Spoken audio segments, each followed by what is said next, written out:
Hello, it's Stephanie talking about diastasis recti again.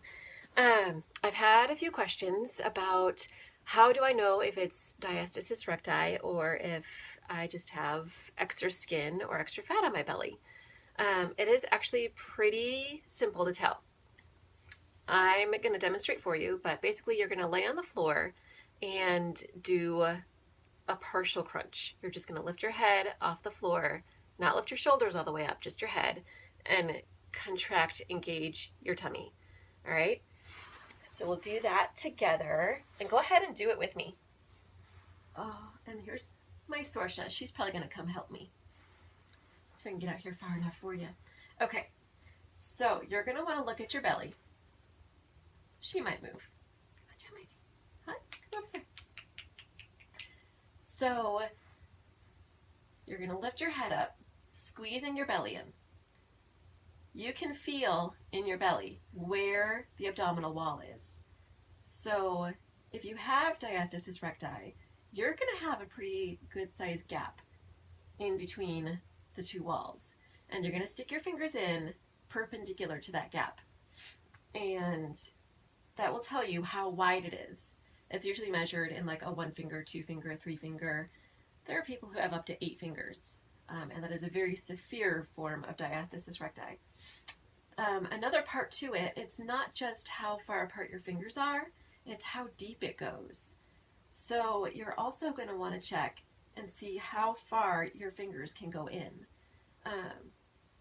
If your fingers can go in, oh, and when you get up, always roll to the side, because pulling up, I'm going to show you again. Okay.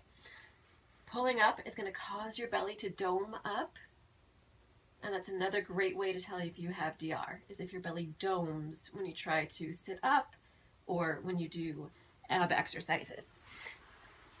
But the depth of DR is also important because that tells you how intact your transverse abdominals are. So the transverse are the underlying muscles, and they're the tiny ones, underlying muscles that bring everything together. And they are so important to work in correcting DR. And thankfully, a lot of Autumn's exercises really work the transverse abdominals. So they work all that underlying tissue to bring it back together. The one thing that you want to be aware of is, like I said, doing crunches or anything that makes the belly dome, because as it domes, it's putting a lot of pressure. It's called intra-abdominal pressure inside the belly, and that's making it bulge out and pushing the walls farther apart, your rectus abdominis, pushing those muscles farther apart. And that's not what you want at all. You want it to come back together.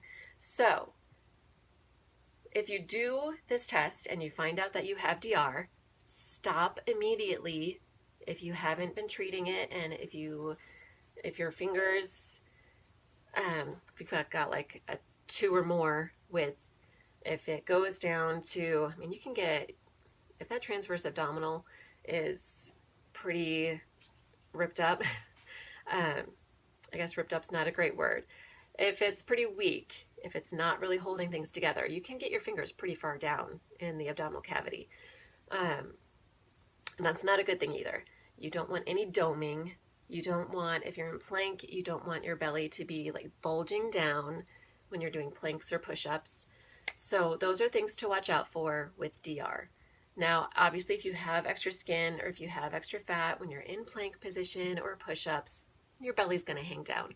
But you're going to know a difference as to whether or not it's skin or fat, or if it's actually your belly, the rectus abdominals separating and having all of your insides trying to push through. It's not pretty. Anyway, I hope that helps explain a little bit more about how to tell if you have diastasis recti and what to stay away from.